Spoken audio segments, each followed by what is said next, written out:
Screen visible है?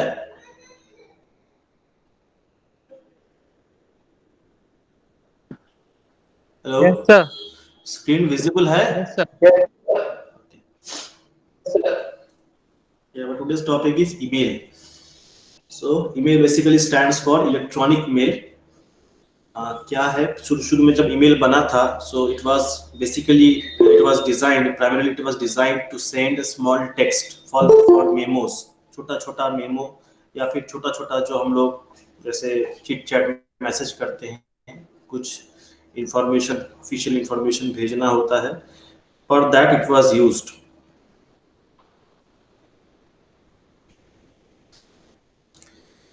काफ़ी fast and convenient है, लेकिन सवाल होता है कि क्यों यूज़ करेंगे। तो दो कारण है कि इसको हम लोग through email we can send formatted information and that too, उसके साथ हम फाइल भी अटैच करके भेज सकते हैं। That is we can attach files with formatted information, files भी भेज सकते हैं। ऐसे तो FTP के जरिए हम लोग फाइल भेज पाते थे, but we were not able to send customized message and formatted information through FTP सिर्फ फाइल मतलब एक अकेला फाइल भेजने के लिए ही होता था। अगर मुझे कस्टमाइज्ड मैसेज भेजना है या फिर कोई फॉर्मेटेड इंफॉर्मेशन भेजना है और साथ में भी something different, that is called email. और वही हुआ, ईमेल को उसी को ख्याल में रखते हुए बनाया गया। इनिशियली जब बनाया गया था वो शॉर्ट मैसेजेस के लिए बनाया गया था, ताकि ऑफिशियल मैसेज फॉर्मेटेड फॉर्म में भेजा जा सके यूजर्स को, और यूजर्स को जो है एक दूसरे के साथ इंटरेक्ट करने का मौका दिया जा सके। FTP या टेलनेट के जरिए हम लोग रिमोट सर्वर में लॉगिन करते हैं, उसमें एक टर्मिनल हमें मिलता है, तो हम एक सर्वर से बात करते हैं, ना कि हम एक यूजर से बात करते हैं। लेकिन अगर एक इंसान सिस्टम को यूज करने वाला, नेटवर्क को यूज करने वाला बेसिकली एक इंसान है, तो इंसान को अगर इंसान से बात करना है ओवर द नेट, कम्युनिकेशन रखना है, कन्वर्सेशंस कंटिन्यू करना है, and that too in formatted informations, files वगैरह शेयर करना है, in that case we need to connect the users at the application level over the network, and for that we need something different, that is called email। यही email का main purpose है। जब users को connect करने का बाद आता है, देन वी हैव दैट कि हर यूजर को जो है, so whenever it comes about interaction, we need to identify the user, that is we need to identify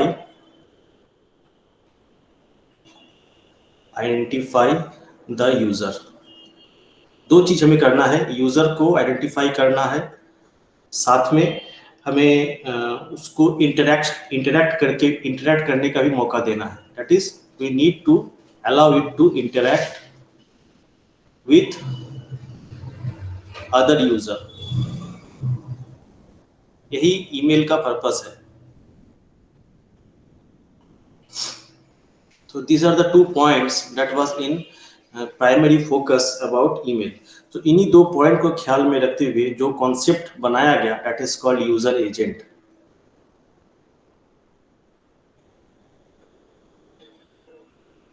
एक ऐसा होगा, कोई ऐसा मतलब सॉफ्टवेयर होगा जो यूजर के बिहाफ में काम करेगा। That is the user will have the opportunity to interact through that program to other user. उस प्रोग्राम के जरिए वो किसी दूसरे यूजर से बात करे, मतलब यूजर को रेप्लिकेट करने के लिए। यूजर तो फिजिकली वो इंसान है, लेकिन उसको रिप्रेजेंट करे कोई एक ऐसा हमको सॉफ्टवेयर मीडिएशन चाहिए। That is a user will understand that I am communicating to that particular software, किसी दूसरे पीस ऑफ सॉफ्टवेयर से जब हम बात कर रहे हैं तो उसको ऐसा फील होना चाहिए कि हम उस यूजर से ही बेसिकली बात कर रहे हैं। So we need a software mediation.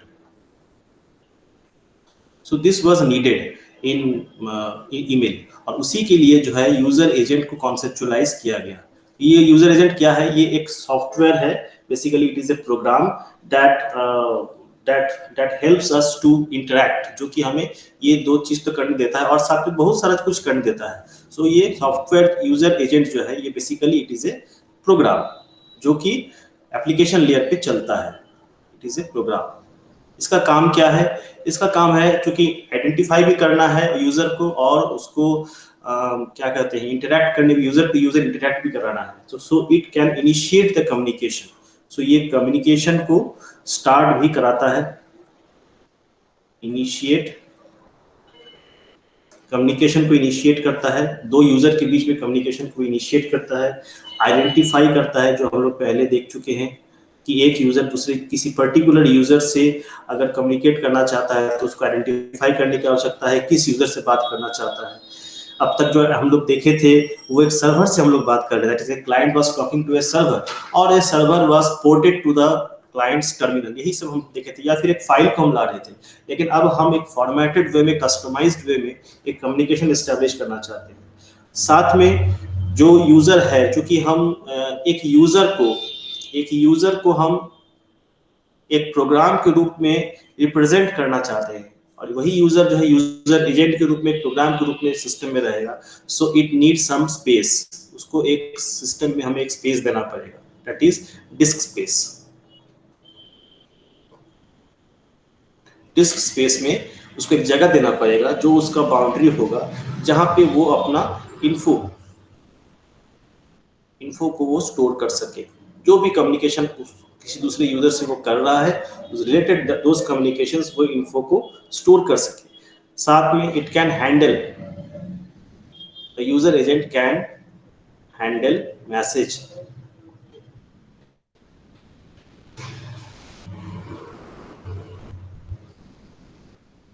It should be able to handle message or it can handle mailbox. Can handle mailbox.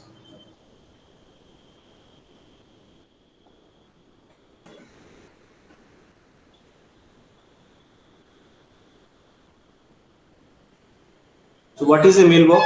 Mailbox is basically it is a मतलब एक तरह का देखा जाए तो ये एक फाइल है. It is basically a file that is created with some restrictions. File with restrictions जो कि सिर्फ यूजर ही खोल सकता है.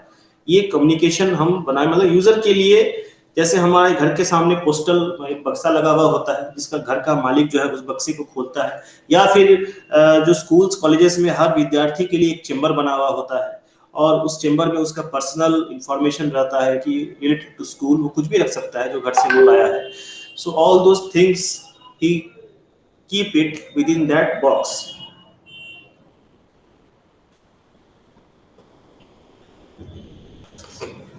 With in that box. So ये यूजर एजेंट का काम है कि उस यूजर के लिए उसके लिए एक ऐसा जगह बनाए, एक सॉफ्टवेयर एक मीडिएशन क्रिएट करे जिसमें उसके लिए जगह बने, उसके लिए ऑथेंटिकेशन या रिस्ट्रिक्शन का बाउंड्री बने कि कोई उसके मेल बॉक्स में घुस नहीं सके, उसके प्राइवेट स्पेस में कोई इंटरफेरेंस नहीं हो. वो चाहे तो मैसेजेस को मतलब रिसीव कर सके, बना सके. कोई मैसेज किसी को भेजना है तो उसको वो बना सके, रिसीव कर सके. किसी का भेजा हुआ मैसेज वो रीड कर सके, उस जरूरत पड़े तो किसी को रिप्लाई भी कर सके. और साथ में अगर किसी थर्ड पार्टी को अगर वो फॉरवर्ड करना चाहे तो वो फॉरवर्ड कर सके. तो this was the whole concept of creating user agent. Just basically it was to establish this two concept की आइडेंटिटी ऑफ द यूजर को एस्टैब्लिश करना है एज ए सॉफ्टवेयर मीडिएशन और इंटरैक्शंस को फैसिलिटेट करना है ताकि वो यूजर्स जो है मतलब जो फिजिकल यूजर्स है वो सॉफ्टवेयर प्रोग्राम के जरिए एक दूसरे से कम्युनिकेट कर सके.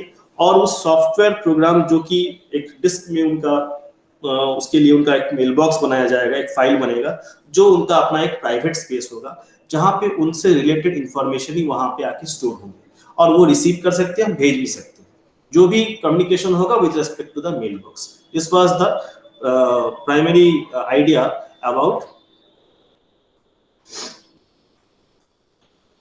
User agent. सो कैसे इसको इंप्लीमेंट किया गया, तो ईमेल को कैसे इंप्लीमेंट किया गया, क्या है उसका process model.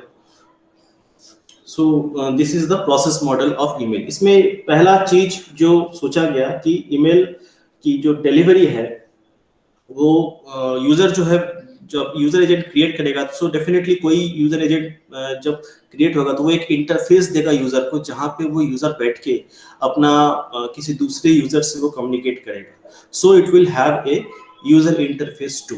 So that user interface is basically defined as user agent. That is what is we called in short is UA. तो जब भी कोई यूजर एजेंट किसी दूसरे सिस्टम को भेज रहा है, कोई मैसेज भेज रहा है, अब तक हम लोग यही देखे थे कि मैसेज जब हम ओवर द नेटवर्क किसी चीज को भेज रहे हैं, तो अगर मैसेज गड़बड़ हो जाता है या फिर नेटवर्क डाउन रहता है, so in that case we generally used to go for retransmission, or we generally used to go for timeout mechanism so that message error control हम लोग लागू कर सकें कि जो भी एरर हो गया है, कोई मैसेज अगर छूट गया है या डिलीवर नहीं हो पाया है, वापस उसको डिलीवर किया जा सके. या फिर एक्नॉलेजमेंट मेथड से भी हम लोग इस चीज को बहुत सारा चीजों को इम्प्लीमेंट करते थे, flow control, error control.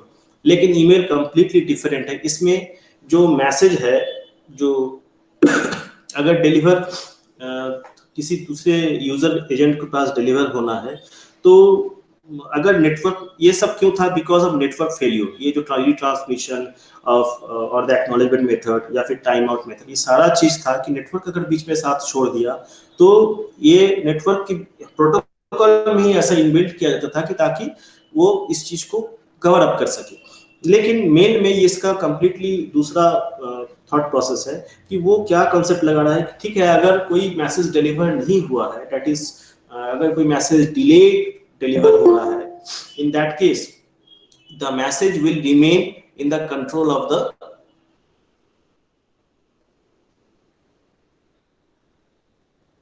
sending agent, कि जो भेज रहा है उसके कंट्रोल में रहेगा. दैट इज अगर कोई रिमोट मशीन थोड़ी देर के लिए अगर डाउन हो गया है, या फिर उसका इंटरनेट कनेक्टिविटी ही थोड़ा देर के लिए डाउन हो गया, ऐसा हो सकता है डायल अप कनेक्शंस में, या फिर किसी भी तरह का जो कनेक्टिविटी इशू के लेके अगर वो एजेंट डाउन हो जाता है, user agent that is recipient user agent अगर डाउन हो जाता है, in that case we need to assure that the message will be delivered anyhow, and for that it uses a concept that is called spooling. वो जिस चीज को use करता है उसको कहते हैं स्पूलिंग. स्पूलिंग कॉन्सेप्ट को यूज करता है. सो स्पूलिंग बेसिकली क्या है? It places A copy of the message in its private storage. That is जो भी यूजर एजेंट किसी मैसेज को भेज रहा है, तो वो अपने एक प्राइवेट स्टोरेज में उस मैसेज को रख लेता है. That is called the spool area. यही है वो स्पूल एरिया, जहाँ पे उस कॉपी को वो रखता है. इसी को हम लोग कभी कभी क्यू के रूप में भी जानते हैं. और इस जब वो इस मैसेज को अपने प्राइवेट एरिया में रख लेता है, then it tries to send the message. वो मैसेज को सेंड करने का प्रयास करता है by identification of the sender, कि कौन भेज रहा है, फिर रेसिपिएंट किसको भेज रहा है, डेस्टिनेशन मशीन किस मशीन को वो जाना है, that is either bye domain name और बाय आईपी, और टाइम ऑफ डिपॉजिट, वो कब मैसेज डिपॉजिट हुआ. तो एक स्पूल एरिया उसके पास अपना रहता है, जिसके जरिए वो आइडेंटिफाई करता है ये सारा चीज की जो मैसेज यूजर क्रिएट किया है, वो मैसेज का सारा डिटेल्स क्या क्या है. सो बैकग्राउंड ये जो क्लाइंट है, इट इज ये बैकग्राउंड में काम करता है. दैट इज अगर तुरंत अगर सर्वर एक्टिव है, जो रेसिपिएंट सर्वर है या फिर जो रेसिपिएंट क्लाइंट है दूसरे साइड में, अगर वो एक्टिव है तो तुरंत सेंड हो जाएगा. लेकिन अगर एक्टिव नहीं है, so the message will remain for the with the client. तो ये इसी के पास रह जाएगा. तो बैकग्राउंड मेल ट्रांसफर प्रोसेस जो है वो इस आउटगोइंग मेल के लिए, स्पूल एरिया के लिए, अब वो क्लाइंट के रूप में रहेगा. ये अपना काम, that is the user can be able to do other computational works, but the background client जो एजेंट है वो टेक ओवर कर लेता है कि आप इसको हम ट्रांसफर करेंगे किसी भी समय. तो दिस यही जो एजेंट है, इसी को हम लोग मेल ट्रांसफर एजेंट कहा जाता है. That is MTA. इसका रिस्पॉन्सिबिलिटी होता है कि किसी तरह से हम इस मैसेज को ट्रांसफर कर सके. हो सकता है कि अभी हम कम्युनिकेट नहीं कर पा रहे हैं किसी दूसरे रिमोट सिस्टम से, लेकिन लेटर वो ऑनलाइन हो जाए और हम उसको ट्रांसफर कर देंगे. तो वो TCP कनेक्शंस को यूज करता है और कोई मेल के लिए TCP कनेक्शन को सेटअप करता है. पहले वो डाटा को कलेक्ट कर लेता है और अपने पास वो डंप कर लेता है. अगर वो एक्टिव रहा तो भेज दिया, अगर एक्टिव नहीं रहा तो यूजर को वो फ्री कर देता है. दैट इज पूल एरिया में वो कुछ देर तक रखा और यूजर को वो फ्री कर देता है. और जो ट्रांसफर एजेंट है वो अपने पास में ले लेता है ताकि हम मैसेज को सेंड कर सके किसी भी रूप में। और वो प्रयास करते रहता है कि किसी भी तरह से हम कनेक्टिविटी को पा ले, दैट इज जिस डेस्टिनेशन को पहुंचना है तो वो ट्राई करता है, अदर बाय डोमेन नेम, क्योंकि यूजर अगर डाटा दिया है तो वो डोमेन नेम भी दिया होगा, दैट इज वो मशीन को आइडेंटिफाई करने के लिए डोमेन नेम दिया होगा या फिर आईपी एड्रेस दिया होगा ताकि उसको रीच किया जा सके। तो बैकग्राउंड में ये अपना काम करते चला जाता है। लेकिन अगर वो सक्सेस हो गया, ऐसा करते करते फॉर एग्जांपल किसी एक समय अगर वो सक्सेस हो गया, so it will directly send the copy to the remote system. Remote system के पास वो कॉपी भेज देगा, फिर सर्वर के पास वो भेज देगा। सर्वर के पास मान लेते हैं वही एक सर्वर है, तो सर्वर के पास अगर वही मेल अगर आता है, इफ दैट मेल कम्स, तो सर्वर उस मेल का अपना कॉपी रख लेता है और सर्वर और क्लाइंट के बीच में एक नेगोशिएशन हो जाता है कि हाँ I have received the copy properly. Once it is done, तो ये जो क्लाइंट है, एमटीए क्लाइंट जो है, इस कॉपी को वो अपने स्पूल से हटा देता है, that is it periodically sweeps the spooling area. हर 30 मिनट पे स्पूलिंग एरिया को वो स्वीप करता है। लेकिन अगर कम्युनिकेशन दैट इज स्थापित नहीं हो पाया, तो जो एमटीए जो क्लाइंट है, दैट इज जो मैसेज ट्रांसफर जो क्लाइंट है, वो उस मैसेज का सारा information, for example time of attempt, कितना बार वो ट्राई किया, उसका टाइम ऑफ कितना नंबर ऑफ टाइम वो अटेम्प्ट किया है और किस समय वो ट्राई की, कब कब ट्राई किया, स्टेटस क्या है, जब जब ट्राई किया सामने वाले सर्वर से क्या रिस्पॉन्स आया, ऐसा वो करते चला जाता है 3 दिन तक, 72 घंटे तक प्रावधान है कि वो करेगा। 30 मिनट्स तक वो स्पूलिंग में रखेगा, 30 मिनट्स बाद वो स्पूल से हटा देगा। It is the responsibility of the MTA client to try it for next 3 days। Once 3 दिन तक वो ट्राई करने के बाद भी अगर ये मैसेज डिलीवर नहीं हो पाया किसी भी तरह से, जिस आईपी या जिस डोमेन नेम से कनेक्टिविटी रीच करना है, अगर वो रीचेबल ही नहीं है, then it will flag the message to the sender, कि जो सेंडर मैसेज भेजा है उसको एक मैसेज फ्लैग करेगा कि जो भी स्टेटस है कि अब हम इतने जगह पे ट्राई किया, इतना बार ट्राई किया and it is not reachable, undelivered है और वो पहुंचा नहीं जा सकता है। So in this way the whole process goes in. अब ये जो मैसेज है, फॉर एग्जांपल अगर कोई मेल के पास अगर आता है, अगर कोई एक सिस्टम है उसके पास अगर कोई मैसेज आता है, सो सवाल ये उठता है कि क्या वो मेल सर्वर या फिर क्या वो सिस्टम जो है हमेशा नेटवर्क के साथ जुड़ा हुआ रहेगा, कोई रेसिपिएंट है हमेशा कोई मेल को पाने के लिए, क्योंकि कोई भी सेंडर कभी भी मेल कर सकता है। तो रेसिपिएंट का रिस्पॉन्सिबिलिटी ये नहीं है कि वो हमेशा he or she has to get connected or remain connected with the network। तो हो सकता है कि वो कनेक्शन ना रख पाए हमेशा। तो ये हम लोग ऐसे भी देख रहे हैं कि जो इंटरनेट है वो डाउन कभी कभी हो जाता है। In that case the message may not receive, but MTA will take care of that कि 3 दिन तक वो ट्राई करेगा। लेकिन जो रेसिपिएंट है हो सकता है वो कनेक्शन रखना नहीं चाहे या फिर 5 दिन तक 4 दिन तक लंबे समय के बाद ही वो कनेक्शन को फिर एक्टिव करे। तो इन दैट केस कि वो मैसेज कहाँ पे रहेगा, सो इन दैट केस कैसे उस मैसेज को हम निकालें, इंटरनेट से कैसे निकालें। For that it has used that something that is called message access agent, MAA,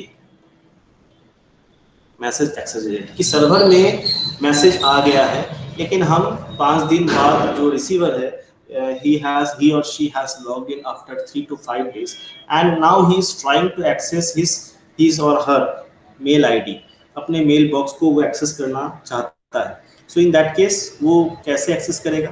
so it needs some access mechanism that is called a message access agent. उसके जरिए वो उस मेल सर्वर से उसको वो निकालेगा। ये एक तरह का जो मैसेज एक्सेस जो एजेंट है, जो प्रोसेस है, ये एक तरह का 2 स्टेज डिलीवरी प्रोसेस है। अगर हम लोग एक क्लाइंट को एक सिंपल सिस्टम को अगर यूजर मान लेते हैं तो इसी सिस्टम में रिसीव करने का भी ऑप्शन है, इसी सिस्टम में सेंड करने का भी ऑप्शन है। अगर ये सिस्टम किसी एक सिस्टम को भेज रहा है, that is when it is sending it is connected through a direct server, then the system itself is the MTA client। तो उसके पास अपना एक स्पूलिंग एरिया है और उसके पास वो खुद एक MTA क्लाइंट है, it will directly send to the network.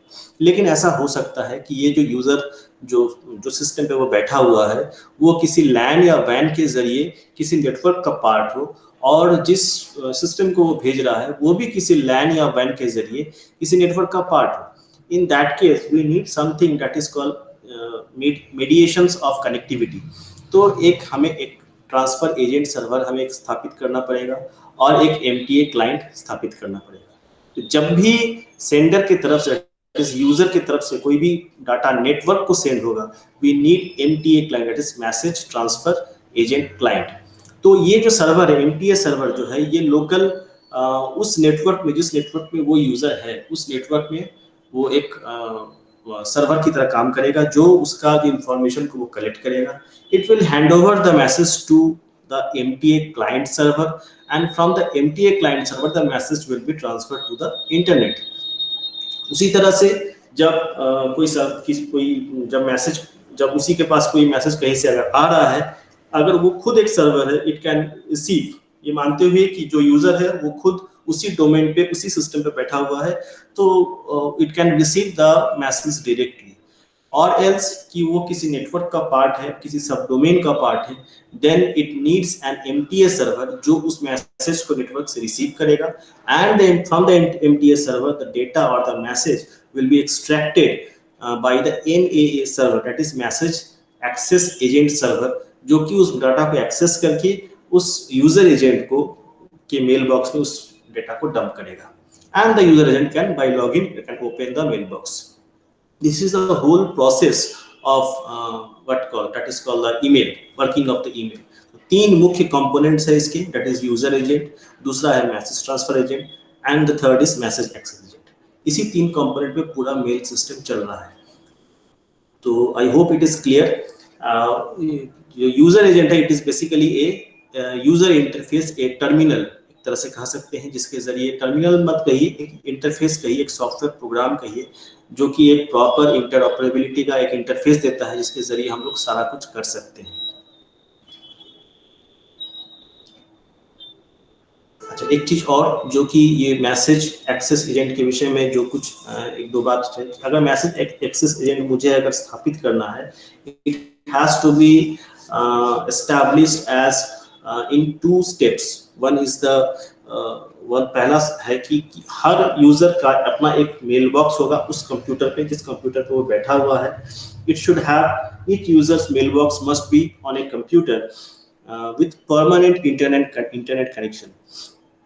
ऐसा एक कंप्यूटर से उसका मेल बॉक्स कनेक्टेड होना चाहिए, ये मानते हुए कि जहाँ पे जिस सर्वर के पास परमानेंट इंटरनेट कनेक्शन है। फॉर एग्जांपल, अगर ये यूजर है तो वो जिस सर्वर से कनेक्शन से डाटा खींच रहा है, दैट इज एक्सेस कर रहा है, अपने मेल बॉक्स का डाटा को खींच रहा है, इसके पास परमानेंट कनेक्टिविटी होना चाहिए, that is the MAA server must have the permanent internet connectivity, ताकि जो SMTP प्रोटोकॉल है, जो हम लोग देखेंगे, SMTP प्रोटोकॉल, जो कि इस ईमेल को रिसीव करेगा, क्योंकि वही प्रोटोकॉल काम करता है, simple message mail transfer protocol, जो इस मेल को रिसीव करेगा वो इस मेल को रिसीव करके रहे, और जब भी यूजर प्लग इन करे और अपने मेल बॉक्स को चेक करे तो मेल उसके मेल बॉक्स में आ जाए, दैट इज लोकल, उसका जो इंटरफेस उस जगह पे उसको मिल जाए।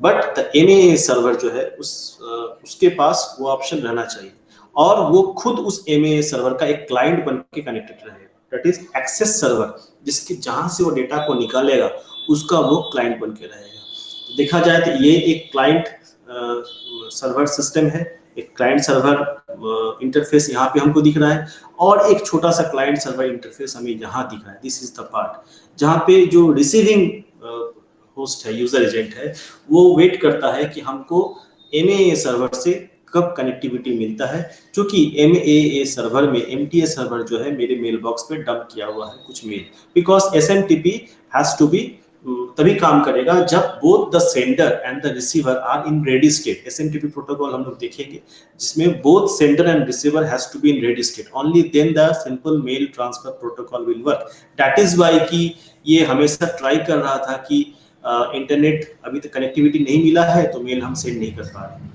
Because it works on SMTP, ये एसएमटीपी पे ही काम कर रहा है।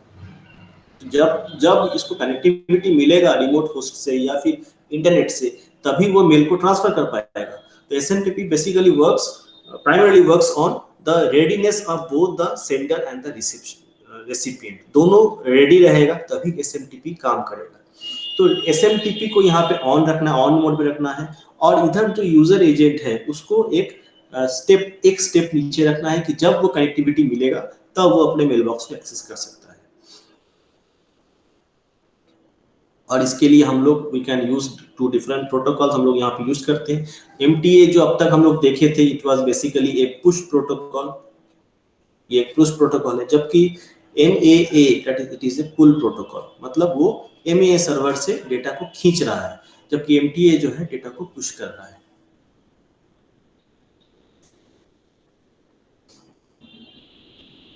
अब है कि ईमेल एड्रेस क्या है। सो जब भी हम मेल को हैंडल करना चाहते हैं, we need something that is called addressing, because mail है किसी यूजर को आइडेंटिफाई कर रहा है, और साथ में वो यूजर किस मशीन पे उसका आईडी बना हुआ है इसको भी आइडेंटिफाई कर रहा है। दैट इज, हमें एड्रेसिंग के बिना हम किसी एक मैसेज को किसी एक यूजर का जो फाइल है, दैट इज मेल बॉक्स जो फाइल है, उस फाइल तक हम पहुंचा ही नहीं सकते। बिना उस सिस्टम तक पहुंचे हम उस फाइल तक पहुंच ही नहीं सकते। And for that we need to create addressing.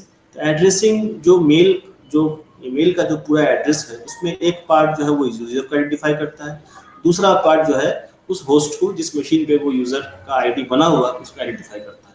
For example ये एक फॉर्मेट है कि जो पहला पार्ट है वो यूजर का आइडेंटिफाई करता है, it is a local part, और जो दूसरा पार्ट है वो उस मशीन को, जिस मशीन का वो नाम है, और हम लोग जानते हैं मशीन का नाम जो है हम लोग डोमेन नेम से आइडेंटिफाई करते हैं, तो डोमेन नेम को आइडेंटिफाई कर रहा है। तो this defines the users mail box file, कि किस नाम का उसका फाइल बना हुआ है, जिसको हम लोग एक तरह से मेल बॉक्स कहते हैं, लॉजिकली एक फाइल है। गिवन बाय द, ये generally it is given by the organization और आईटी एडमिन, आईटी जिस ऑर्गेनाइजेशन का वो आईटी एडमिनिस्ट्रेटर होता है वही वो यूजर का आईडी बना देता है। दूसरा कि ये जो डोमेन नेम है, ये जो है मेल सर्वर्स का जो है नाम है, या फिर मेल एक्सचेंजर्स का नाम है, जिसमें एसएमटीपी हमेशा चलता रहता है। SMTP mail protocol it's always running, without that we can not access that user, क्योंकि इसको चालू रखना ही पड़ेगा, तभी रेडी स्टेट में रहेगा, तभी मेल ट्रांसफर हो सकता है। इट इज गिवन और taken from the DNS database of the organization. वो ऑर्गेनाइजेशन अपने डीएनएस कहीं से नाम लिया होगा, अपने डीएनएस को सब डोमेन्स में तोड़ा होगा, उस सब डोमेन्स में वो किस डोमेन में अपना मेल सर्वर रख रहा है या टॉप डोमेन में रख रहा है, it depends upon the policy of the organization. और उसी डोमेन से एक पार्ट जो अगर वो मेल सर्वर डेडिकेट किया है, तो उसी डोमेन का एक पार्ट वो मेल सर्वर के लिए रहेगा, तो नाम भी उसका उसी तरफ से रहेगा। फॉर एग्जाम्पल अगर हम एक मेल बना रहे हैं, फॉर एग्जाम्पल हमारे कॉलेज का ही एक ऑर्गेनाइजेशन लिए है ORG में, एडू का अंडर में, NPCE एंड ECE, और उसमें ये जो जॉन है, this name is the identification of the user. तो जॉन नाम का एक लोकल फाइल बना हुआ है जो कि मेल बॉक्स को निरूपित करता है। तो वो मेल बॉक्स कहाँ पे है, तो वो इस सिस्टम पे है। This is the system on which the mailbox or the file that we are naming as a mailbox वो लाई कर रहा है। उसी तरह से ट्रेनिंग एंड प्लेसमेंट @pce.org, तो वो भी अपना एक यूजर आईडी बना हुआ है। ये जो @ सिंबल है, it signifies it is a mail address. तो मेल जो पार्स करता है, उसका जो एड्रेसेस को जो पार्स करता है, वो इस सिंबल के बिना मेल को पार्स कर ही नहीं सकता, समझिएगा नहीं। आप जीमेल में विदाउट कहीं पे ऐसा एड्रेस दीजिए जहां पे मेल एड्रेस दे रहे हैं, दैट इज मेल सर्वर का नाम ले रहे हैं, बट @ मिस कर रहे हैं, then it will not accept.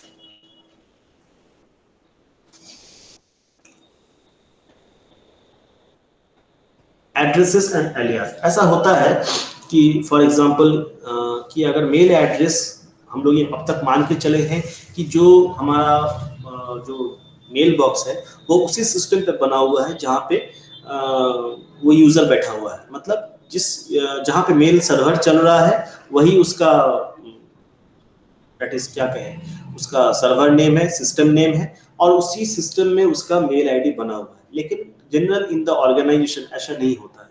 For example अगर एक कंपनी का CEO अगर वो चाहता है कि अपने रिसर्च एंड डेवलपमेंट टीम को कुछ मैसेज हम सेंड करें, और सबको सेंड करे, कॉमन मैसेज जो सबको हम सेंड करना चाहते हैं, तो वो एक नाम चूज करेगा। लेकिन ऐसे जरूरी नहीं है कि वो उसी मेल सर्वर में वो नाम हो सकता है वो रिसर्च एंड डेवलपमेंट का एक विंग में या फिर एक सब डोमेन में उसका एक नाम हो।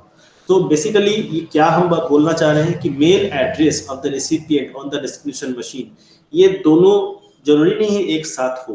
That is mail address binds to the domain name. ऐसा जरूरी नहीं है कि जिस नाम का मेल बॉक्स बनाए हैं वो उसी डोमेन नेम में ही उस जगह पे ही हो सकता है वो नाम जो है वो किसी और डोमेन नेम में हो, मेल सर्वर के अंदर में ही हो लेकिन किसी और डोमेन में हो। फॉर एग्जांपल कोई अगर दैट इज R&D टीम में अगर कोई ऐसा नाम है जॉन, फॉर एग्जांपल जॉन नाम का कोई व्यक्ति है, तो हो सकता है वो अभी रिसर्च एंड डेवलपमेंट टीम में है लेकिन कल हो सकता है वो मार्केटिंग टीम में चला जाए।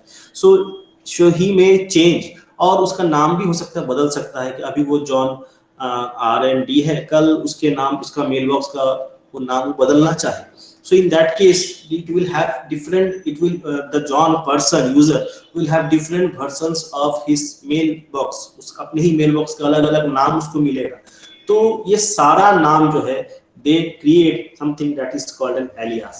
So अब किसी भी नाम को हम पकड़े, जॉन से पकड़ के किसी भी नाम को पकड़े या फिर R&D से किसी भी नाम को पकड़े, it should mean that person, उस पर्सन को मीन करना चाहिए। साथ में हम जो अब तक जो डिस्कशन किए थे कि उसमें ये नहीं था, ये मान के चल रहे थे कि जो मेल है वो किसी रिमोट नेटवर्क में जा रहा है। ऐसा भी हो सकता है कि एक कंपनी का सब नेटवर्क में दो एम्प्लॉय काम कर रहा है, for example mister X and mister Y. Mister X जिस सर्वर में अपना आईडी बनाए हुए है, जिसका मेल आईडी है, उसी सर्वर में मिस्टर वाई का भी आईडी बना हुआ है। अब mister X inter departmental mail एक मिस्टर वाई को भेजना चाहता है। सो इन दैट केस जो फॉरवर्डिंग है और जो प्रोसेसिंग है उसके विषय में वो कुछ नहीं वहां पे बात किया गया था। एंड मिस्टर एक्स और mister Y can have different variants of names depending upon their roles. उसके अलग अलग रोल्स के आधार पे उनका अलग अलग नाम हो सकता है। And all those names may work as an identifier. वो एक तरह का आइडेंटिफाई की तरह काम करेंगे टू आइडेंटिफाई देम। एक ही आदमी का अलग अलग ईमेल हो सकता है। All those emails are the names, different names of the same email. उसी इंसान का एक ही मेल बॉक्स का अलग अलग नाम हो सकता है, because the email process gives the advantage to the user to change its name of the mailbox. अपने मेल बॉक्स का नाम वो बदल सकता है। तो ये जो इंटर ऑर्गेनाइजेशनल जो फॉरवर्डिंग है और जो प्रोसेसिंग जो मेल्स है, इसको उस प्रीवियस मॉडल में हम लोग वहां पे डिस्कस नहीं किए। तो अब जब ऐसा सिचुएशन आता है, ऐसा सिचुएशन आ ही सकता है because we use mails for the official communication. तो एक कॉमन ऑर्गेनाइजेशन में कोई दो विंग में या फिर एक ही विंग में दो एम्प्लॉय अगर इंट्रा डोमेन में अगर कोई बात करना चाह रहे हैं and they are on the same server, mail server, both the IDs on the same mail server and they are having different types of names. उनका अलग अलग नाम है, that is इंसान का नहीं, उनका मेल बॉक्स का अलग अलग नाम है। Then all the names has to be mapped to a common representing name that is called an alias. So alias is a one name to represent several different email addresses called the mailing list. तो एक ऐसा नाम हम चुनते हैं, वो alias का database या फिर सिस्टम ही चुनता है, जो कि अलग अलग नेम का के को रिप्रेजेंट करने, अलग अलग तरह का नेम, एक ही बंदे के लिए अलग अलग जो नेम हम यूज कर रहे हैं उन सबको एक नाम से जोड़ने के लिए ही यूज किया जाता है। सो जो पहले था वही चीज सिस्टम है, बस यहाँ पे है कि इस एलियास को चेक करने के लिए हमारे पास एक we are having that is called a mail forwarding software.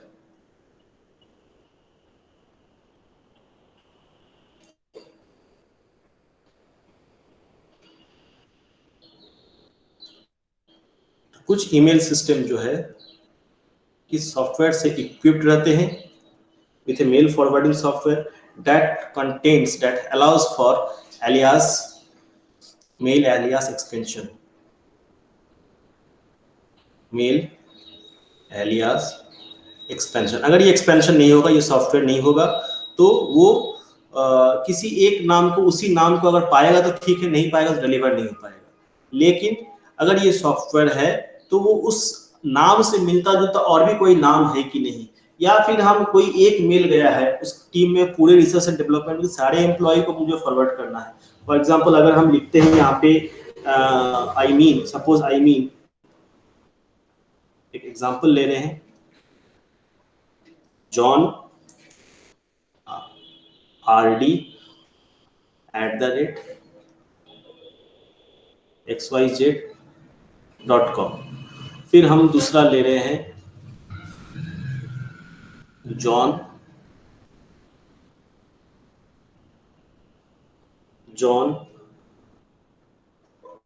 R_D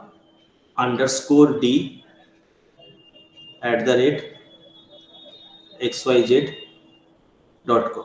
फिर हम तीसरा ले रहे हैं John_R_D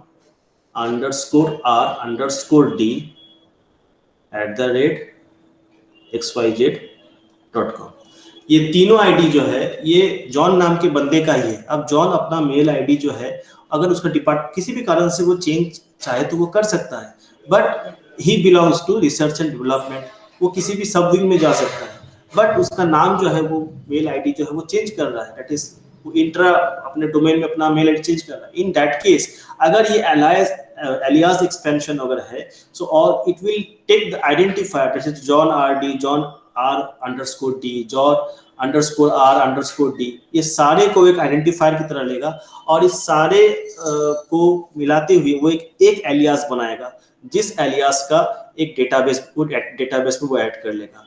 मतलब जब भी जॉन को कोई मैसेज भेजना है, so it will be message to either this ID और दिस आईडी और दिस आईडी और दिस आईडी। वो एक मैसेज को सारे आईडी के लिए प्रिपेयर करेगा और सारे आईडीज को वो मैसेज ट्रांसफर कर देगा।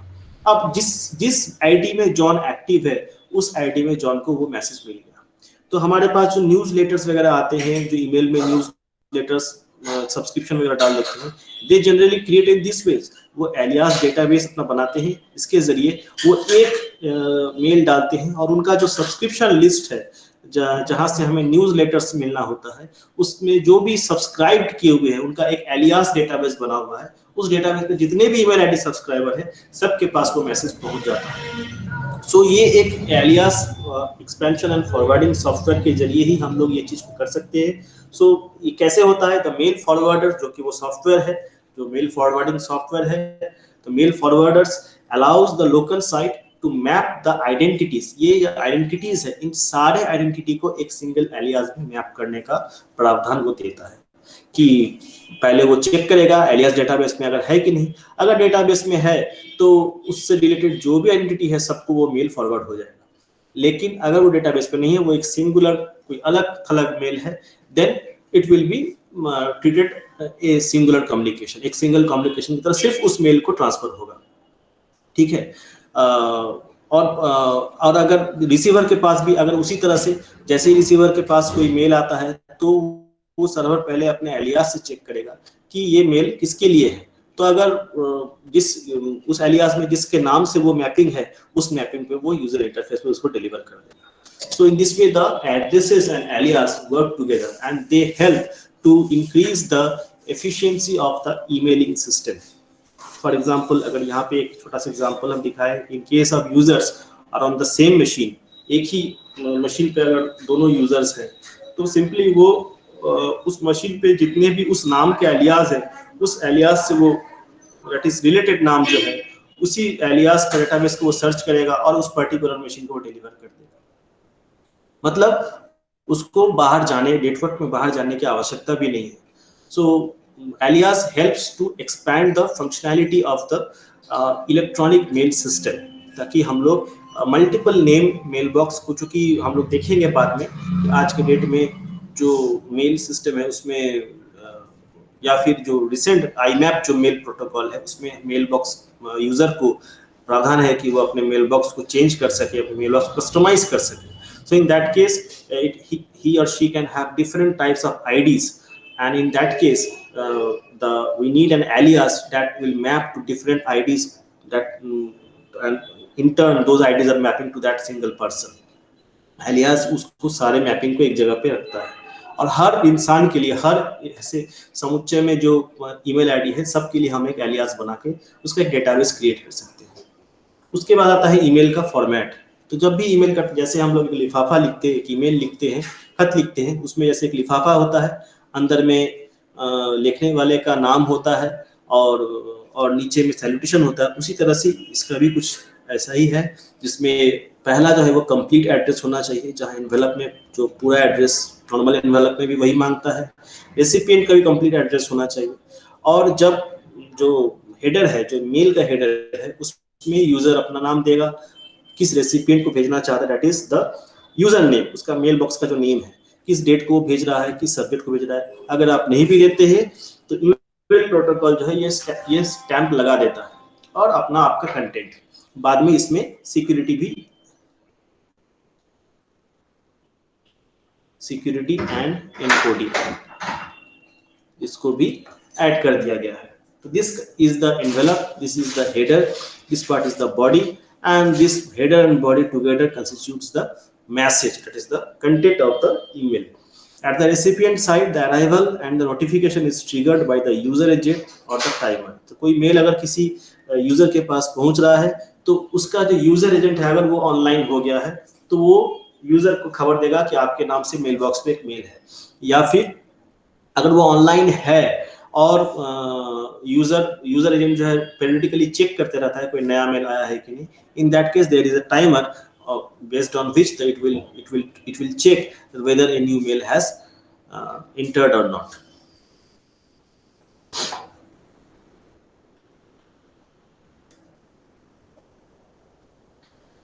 Support extension to all format. अब जो मेल हम लोग भेजते थे वो बेसिकली ASCII फॉर्मेट में ही होता था, because it was initially meant for memos, sending छोटा छोटा मेमो भेजने के लिए, and all those memos were handled in the format of ASCII। जो NVT जो स्टैंडर्ड कोड है, नेटवर्क वर्चुअल टर्मिनल का जो इंटरफेस है, उसी कोडिंग के जरिए ही वो सारा ASCII फॉर्मेट में वो सारा मिल जाता था। लेकिन अगर मुझे दूसरे अदर फॉर्मेट्स को यूज करना है, वो ASCII फॉर्मेट बहुत लिमिटेड है, उसमें अदर लैंग्वेज का ऑप्शन नहीं है, जापानीज, चाइनीज, जर्मन, बहुत तरह के लैंग्वेज का ऑप्शन नहीं है। अदर फाइल फॉर्मेट्स, क्योंकि हम मेल के में हम फाइल पे अटैच कर सकते हैं, तो वो फाइल्स का भी उसमें जिक्र नहीं है, ऑडियो, इमेज और वीडियो, ये सारे फाइल्स को अटैच नहीं कर सकते। That is why we need to, इसका मतलब यही होता है कि हमें उस फॉर्मेट को चेंज करना पड़ेगा। तो and for that we need some extension for changing the email. तो वही एक्सटेंशन को हम कहाँ पे लगाते हैं, at the before the mail transfer agent. Mail transfer agent के पास हम उसको लगाते हैं ताकि यूजर एजेंट जो मैसेज को भेजा है उसको वो वापस 7 बिट में नॉन ASCII कोई मैसेज अगर भेजना चाह रहा है, फॉर एग्जांपल वीडियो, ऑडियो, कुछ भी भेजना चाह रहा है, तो उसको MIME, that is multipurpose internet mail extensions के जरिए उसको कन्वर्ट करेगा 7 बिट NVT ASCII में, जो कि हमारा मेल एक्सेप्ट कर सकता है। तब उसको मेल ट्रांसफर एजेंट के पास हैंडओवर किया जाता है और उसको वो मेल ट्रांसफर एजेंट सर्वर के पास वो पहुंचता है। And again at the server side we are having the MIME, and the MIME is according to the MIME specification, जो भी स्पेसिफिकेशन माइम में वो डालता है, दैट इज द जो यूजर एजेंट है, उस स्पेसिफिकेशन के हिसाब से उसको वापस उसके एक्चुअल फॉर्मेट में कन्वर्ट किया जाता है। ऑडियो है तो ऑडियो, वीडियो है तो video, and the user will access the mail with the attachment. तो माइम का जो हेडर है उसमें कुछ है कि पहला है कि वर्जन, किस वर्जन में वो है, दूसरा है जिसका कंटेंट टाइप की वो किस तरह का कंटेंट भेज रहा है, ऑडियो, वीडियो किस तरह का भेज रहा है। Then is the content transfer encoding की उस कंटेंट को मुझे अगर बदलना है, दैट इज अगर ऑडियो को मुझे NVT ASCII कोड बदलना है, that we need something encoding scheme, run length encoding वगैरह अलग अलग तरह के एनकोडिंग स्कीम है जिसको वो यूज करता है। Then we have content ID. Content ID मतलब जो अलग अलग यूजर से जो अलग अलग माइम्स आ रहे हैं, because we are having different types of users, तो हर कंटेंट को यूनिकली आइडेंटिफाई करने के लिए we need an identifier that is called the content ID. And finally we are having content description which will say about the type of the content, वो किस तरह का कंटेंट है, कितना साइज है, the technical details of the content. तो MIME का purpose एक ही है कि अदर फाइल फॉर्मेट्स को भी हम मेल में इंक्लूड कर सके और एनवीटी में ही उसको कन्वर्ट करके एसके में कन्वर्ट करके उसको भेज सके। नाउ कम्स कि ये जो पूरा प्रक्रम जो चल रहा है, that is sending a mail, it is done by the basic protocol that works underneath, that is called the simple mail transfer protocol के जरिए ही काम करता है। तो मेल ट्रांसफर प्रोटोकॉल है क्या? ये वही चीज है जिसको हम लोग अभी तक जो है मेल ट्रांसफर एजेंट के नाम से पुकार रहे थे। दैट इज यही वो प्रोटोकॉल है जो सर्वर साइड में बैठा रहता है। It has to be ready and this is the protocol which has to be active when the user agent is sending a file और सेंडिंग ए मेल। तो सेंडर साइड में भी इसको एक्टिव होना पड़ेगा और यूजर साइड में इसको रेडी रहना पड़ेगा ताकि मेल एक्सचेंज हो सके, सर्वर तक एमटीए सर्वर तक मेल पहुंच सके। लेकिन जब भी ये एमटीए एसएमटीपी काम करता है तो एमटीए क्लाइंट जब एसएमटीपी को यूज करता है, इट सेंड कमांड्स। वो कमांड्स के जरिए अपना जो मेल है, कैसे मेल पहुंचाना है, ये सारा कम्युनिकेशन एस्टेब्लिशमेंट जो है वो कमांड्स के जरिए करता है। तो कमांड्स क्या है? बेसिकली कीवर्ड्स है जो हम लोग टेलनेट वगैरह में देखे थे, उस तरह का ही कुछ कीवर्ड्स है जो ASCII मोड में है, जो जिसके जरिए जो है सर्वर के साथ वो कम्युनिकेशन को एस्टैब्लिश करता है। एंड द सर्वर जब कम्युनिकेशन एस्टैब्लिश होता है, वो उस कम्युनिकेशन एस्टैब्लिशमेंट को रिस्पांस के जरिए जवाब देता है। And the responses are the 3 digit code जिसको वो एमटीए क्लाइंट जो है एसएमटीपी प्रोटोकॉल समझ सकता है। SMTP protocol only works up to the MTA server. हम लोग देखे हैं कि एक सेंडर है, एक रिसीवर है। तो जब एक सेंडर किसी लोकल नेटवर्क में लैन या वन में कनेक्टेड है, ही और शी नीड्स उसका जो मेल बॉक्स है वो किसी ना किसी एमटीए सर्वर से जुड़ा हुआ होना चाहिए और उस एमटीए सर्वर को एक एमटीए क्लाइंट के जरिए ही वो मेल को वो शिफ्ट कर सकता है towards the outer network, that is called the internet. तब उसके जरिए ही वो मैसेज को भेज सकता है। इंटरनेट से जब भी मैसेज किसी रिसीवर तक पहुंचना है, it has to be received by MTA server, that is message transfer agent server, जो उस मैसेज को वो रिसीव करे। एसएमटीपी का बाउंड्री यही तक है, दैट इज एमटीए सर्वर में एसएमटीपी जो है ये चालू रहना, एसएमटीपी ये चालू रहना चाहिए। ये चालू अगर रहेगा तो मेल यहाँ तक पहुंच गया। अब ये वाला पार्ट जो है ये हम लोग अलग से लगाए हैं, बिकॉज इट जो हम लोग थोड़ी देर पहले डिस्कशन किए कि ऐसा हो सकता है कि रिसीवर हमेशा प्लग इन हुआ नहीं हो, मतलब क्लाइंट यूजर सर्वर के साथ हमेशा जुड़ा हुआ नहीं हो सकता। रिसीवर का जो साइट है उसका रीचेबिलिटी या फिर नेटवर्क कनेक्शन ही डाउन हो जाए, या फिर वो एक डायलअप कनेक्शन से कनेक्टेड हो कि अभी नेटवर्क आ रहा है फिर चला गया, फिर बाद में फिर से कनेक्ट किया। So and for that we establish another client server paradigm over here. तो पहला पैराडाइम यहाँ पे है जहाँ पे क्लाइंट सर्वर के जरिए हम लोग पूरा कंप्यूटिंग को एस्टैब्लिश करते हैं, डेटा कम्युनिकेशन को। दूसरा क्लाइंट सर्वर पैराडाइम यहाँ पे है जहाँ पे हम सर्वर से एक्सट्रैक्ट करते हैं। This is the extraction process and this is the pushing process.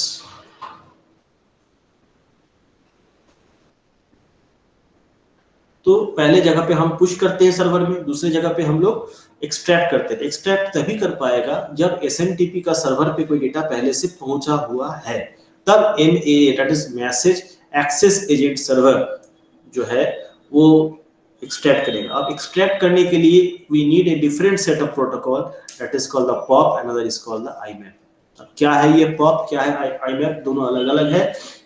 इसी के जरिए रिसीवर जो है अपने मेल बॉक्स पे जो इंफॉर्मेशन को है उसको एक्सेस करता है।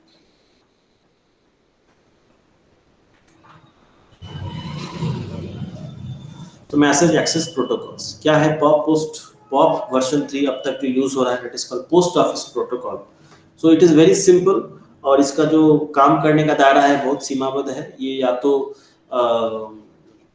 डिलीट मोड पे काम करेगा या फिर कीप मोड पे काम करेगा। क्या है देखते हैं। सो जब भी पॉप चलेगा, जैसे अभी हम लोग यहाँ पे देखिए, जब भी पॉप चलेगा we need a client POP software and we need a server POP software. तो यहाँ पे जो होगा that is client POP software, और यहाँ पे जो होगा ये यहाँ पे जो होगा that is server POP software होना चाहिए यहाँ पे। तो इसी दोनों सॉफ्टवेयर के जरिए पॉप काम करेगा। क्लाइंट के पास भी सॉफ्टवेयर होना चाहिए और सर्वर के पास अपना एक सॉफ्टवेयर होना चाहिए। क्लाइंट इस सॉफ्टवेयर के जरिए ही अपने मेल बॉक्स में, जो कि एमए सर्वर पे है, उस मेल बॉक्स के सर्वर पे वो एंट्री करेगा। सो पॉप, जब भी पॉप के जरिए कोई क्लाइंट डेटा को एक्सट्रैक्ट करता है, मतलब पॉप सर्वर से कम्युनिकेशन एस्टैब्लिश करता है, इस establish uses the port 110। Through client POP software the client set up connection to his और हर सर्वर मेल बॉक्स। तो कौन सा सर्वर मेल बॉक्स है? That is MAA server mail box से वो कम्युनिकेशन सर्वर, उसका जो मेल बॉक्स है वो MAA सर्वर में बना हुआ है। तो उस MAA सर्वर से अपने सॉफ्टवेयर इंटरफेस के जरिए, पॉप सॉफ्टवेयर इंटरफेस के जरिए वो सेटअप बनाता है, अपने मेल बॉक्स से कनेक्टिविटी एस्टैब्लिश करता है। और जब सेटअप एस्टैब्लिश करेगा, he or she may need ID और ऑथेंटिकेशन, वो अपना ID देगा और साथ में मेल बॉक्स का अपना जो, चूंकि वो रिस्ट्रिक्टेड जोन है इसलिए उसको पासवर्ड देना है। तो pop works in 2 modes, keep and delete. तो या तो आप मेल को रखिए या फिर उसको डिलीट कीजिए। तो कीप एक पहला मोड है, कीप। तो कीप क्या है? The mail remains after the retrieval, कि अगर मेल बॉक्स वो क्लाइंट लॉगिन किया, अपना मेल खोला और देख लिया, और मेल देखने के बाद भी मेल रहे उसके इंटरफेस में, वो बाद में भी फिर से लॉगिन करेगा, फिर देखेगा तो इंटरफेस में वो मेल रहे, तो इन that case it is called A keep software. Keep software वो कब, कीप मोड वो कब यूज करेगा? जब वो उसका सिस्टम अपना नहीं है, मतलब किसी दूसरे के सिस्टम में वो उस पोर्टल को खोल के या उस सॉफ्टवेयर को खोल के अपना मेल को चेक कर रहा है। डिलीट मोड कब रहेगा? जब उसका अपना वो सिस्टम है, उसी सिस्टम में मेल को वो रिट्रीव किया, देखा, पढ़ लिया, जो इंफॉर्मेशन था वो उसके डिस्क में, अपना जो लोकल क्लाइंट का जो डिस्क है उसमें वो स्टोर कर लिया, and the mail will get deleted. So this are the 2 modes through which POP works. POP इसी 2 मोड पे काम करता है। Computer at the recipients end must run the 2 servers. तो रेसिपिएंट के साइड में जो मेल पाने वाला है, जो अभी हम लोग देखें, this is the recipient and, recipient and. तो यहाँ पे ये दोनों सर्वर जो है ये चलते रहना चाहिए, मतलब ये दोनों सॉफ्टवेयर चलते रहना चाहिए। पहला MTA सर्वर, दूसरा MAA सर्वर। ये दोनों सर्वर एक साथ अगर चलेगा तो रिसीवर जब चाहे कनेक्ट होके मेल को निकाल सकता है।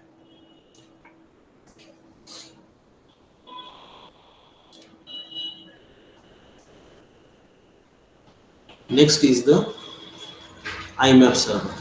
सो ये थोड़ा ज़्यादा फ्लेक्सिबल है देन दैट ऑफ पॉप।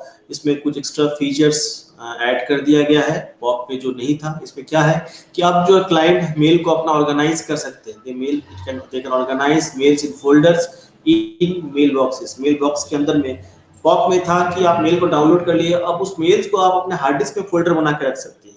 लेकिन IMAP में जो है वो इंटरफेस ही, वो जो प्रोटोकॉल है वही आपको वो प्रावधान देता है कि आप फोल्डर बना सकते हैं। और आज के डेट में जो जीमेल वगैरह में आप फोल्डर वगैरह बनाते हैं वो IMAP के कारण ही है।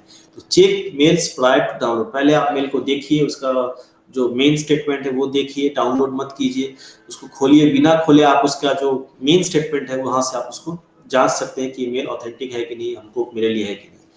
पार्शियल डाउनलोड भी अलाउ करता है। फॉर एग्जांपल अगर आप इंटरनेट कनेक्टिविटी अगर डाउन है, स्लो है, स्पीड कम है, you can go for partial download. It can create, delete, rename mail box. यही वो फीचर है जिसके कारण वहां पे हम लोग को एलियास बनाना पड़ा। That is it can rename its mail box. तो अगर एक ही आदमी अपना मेल बॉक्स को बार बार नाम चेंज करेगा, then I need something that is called alias. Alias database में अपडेट हो जाना चाहिए, तभी उस एलियास में वो खोजेगा कि इस नाम का और मिलता जुलता और कोई नाम जो रिसेंटली चेंज हुआ है कि नहीं। So alias have a different working feature, उसमें हम लोग अभी नहीं जाएंगे, it is beyond our scope. But alias के जरिए ही कोई सर्वर या फिर कोई अगर MTA जो क्लाइंट है उसको पता चलेगा कि पहले वो एलियास डेटाबेस पे चेक करेगा कि ये जो मेल बॉक्स है इसका रेप्लिकेट और कोई नाम ऐसा मिलता जुलता कोई नाम है कि नहीं। तो वो उसके नाम से जितने भी नाम वो बनाए होंगे उन सब नाम के लिए एक रिप्रेजेंटिंग नाम बना हुआ होगा, आइडेंटिफायर, उसका एलियास कहें। उस एलियास का ऐसे बहुत सारे सिस्टम्स का एलियास बना हुआ होगा, उस पूरे डेटाबेस में वो एलियास को चेक करेगा और वो सारे नाम में से सारे नाम एलियास को उठाया, मतलब वो सारे नाम के सेट को उठा लिया अब वो जो नाम अभी एक्टिव है, जिस मेल आईडी को वो यूज कर रहा है, उस नाम पर वो डेटा पहुंच जाएगा. So in this way, the whole email system works. If you have any question, you can ask.